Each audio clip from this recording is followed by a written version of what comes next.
26 जुलाई 1943 का दिन था। एक नौजवान बंबई के पोश इलाके में वाक़े एक बंगले की समत बढ़ रहा था।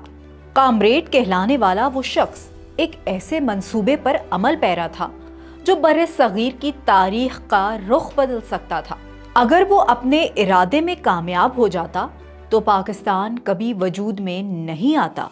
जी हाँ, वो शख्स उस दोपहर कायद-ए-आज़म मोहम्मद अली जिन्ना को कत्ल करने के इरादे से निकला था। कायद-ए-आज़म के दफ्तर में दाखिल होने वाला मोहम्मद सादिक अल मारूफ रफीक साबिर तेज धार चाकू से लैस था। कायद-ए-आज़म से सामना होते ही उसने उनकी गर्दन को निशाना बनाया। हमला बड़ी मंसूबाबंदी से किया गया था, मगर कुदरत का मंसूबा कुछ और था। कायद-ए-आज़म ने मोहम्मद सादिक की कलाई पकड़ ली। हमलावर ने जोर लगाया। चाकू कायद-ए-आज़म की ठोड़ी को छू रहा था। सेक्रेटरी और चौकीदार ने हमलावर को काबू कर लिया। इस हमले की खबर जंगल में आग की तरह फैल गई। कई अफराद सदमे से बेहोश हो गए। मुसलमानों का गम और गुस्सा देखते हुए कायद-ए-आज़म ने आवाम से पुरअमन रहने की अपील की और मुस्लिम लीग की जानिब से योम तशक्कुर मनाया गया।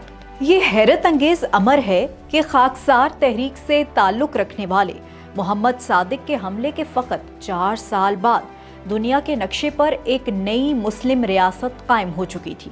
और ये सब मुमकिन हुआ कायद-ए-आज़म के आहनी अज़्म और गैर मुतज़लज़ल इरादे से।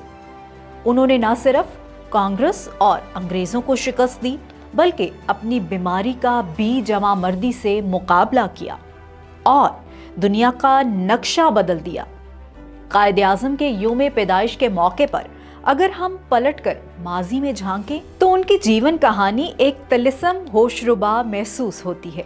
ये एक ऐसे इंसान की कहानी है जो एक पुराशोभ दौर में किसी मनारा उम्मीद के मानित था। मोहम्मद अली जिन्ना की कहानी का इब्तदाइया शहर कराची में लिखा गया। वो 25 दिसंबर 1876 को एक मतवसत तालीम याफ्ता घराने में पैदा हुए। जब बरे सगीर में सियासी बेदारी करवट ले रही थी, नौजवान मोहम्मद अली जिन्ना ने कानून की तालीम को मकसद हयात बना लिया। लिंकन इन लंदन से उन्होंने बैरिस्टर एट लॉ की डिग्री हासिल की।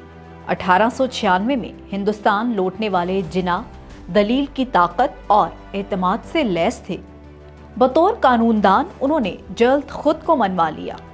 1906 में वो इंडियन नेशनल कांग्रेस के एक फ़ाल रुकन बन गए और जल्द हिंदू मुस्लिम इत्तेहाद के दाई बनकर उभरे। 1913 में वो ऑल इंडिया मुस्लिम लीग में भी शामिल हो गए और इसे मुनज़्ज़म करने में कलीदी किरदार अदा किया। उन्हीं की कोशिशों से 1916 में लखनऊ पैक्ट हुआ और फिर उनकी ज़िंदगी में एक मोड़ आया। अप्रैल 1918 में जुम्मे के रोज़ उनका रतन बाई से निकाह हो गया। उनकी जोजा का इस्लामी नाम मरियम रखा गया, मगर ये रिश्ता ज़्यादा तवील साबित नहीं हुआ। 1929 में इन्हें अपनी शरीके हयात की वफ़ात का कर्ब सहना पड़ा। इस ज़ाती सानहे और सियासी जिद्दोजहद में उनकी बहन फातिमा जिन्ना उनका मजबूत सहारा बनी। ज़ाती ज़िंदगी की तरह सियासी मैदान में भी कई नशेबो फराज आए। गांधी की कांग्रेस में शमूलियत ने मुल्की सियासत में मजहबी जज्बात, तहरीकों और हड़तालों का दर खोल दिया था। जिन्ना इस तर्ज़े सियासत से मुतमईन नहीं थे। वो अपनी आइनी जिद्दोजहद पर यकीन रखते थे, मगर कांग्रेसी पॉलिसी अब गांधी के नज़रियात के गिर्द घूमने लगी थी।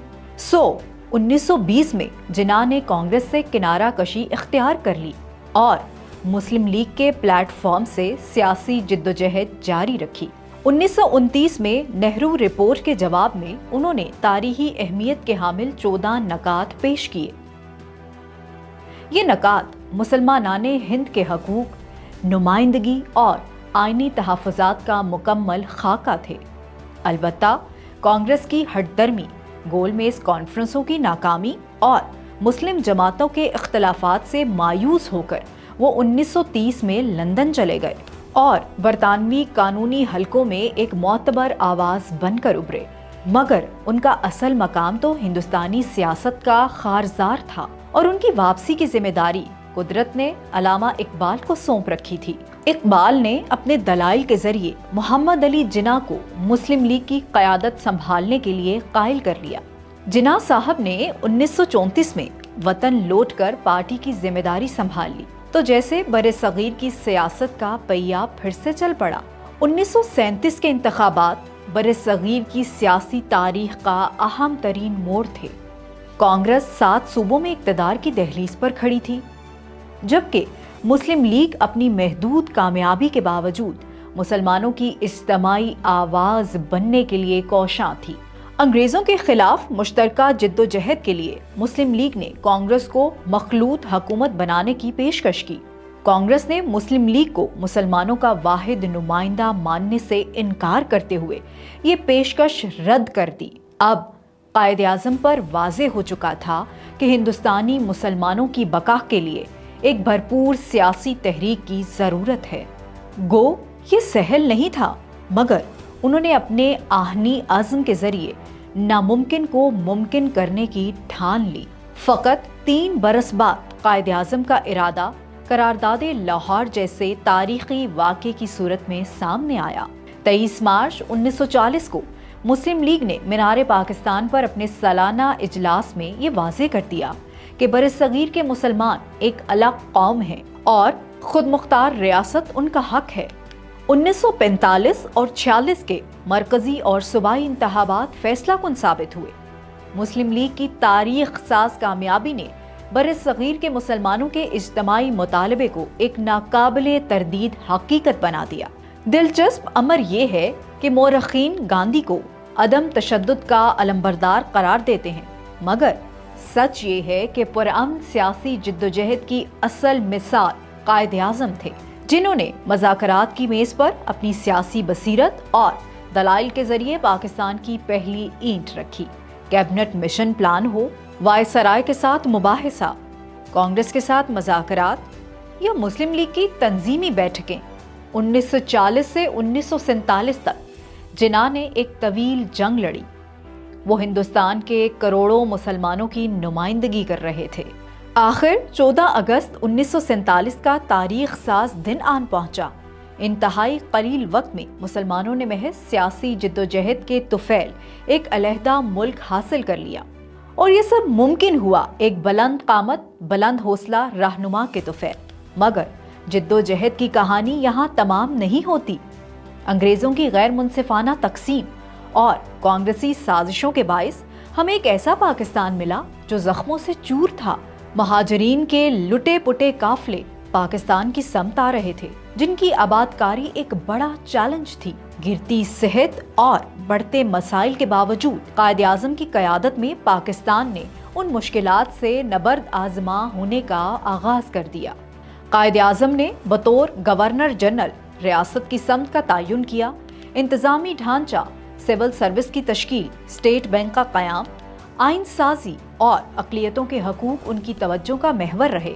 ان کے ذہن میں ایک روشن خیال رواداری پر مبنی معاشرے کا خواب تھا، اور ان کی تقاریر مستقبل کے پاکستان کا چارٹر تھی۔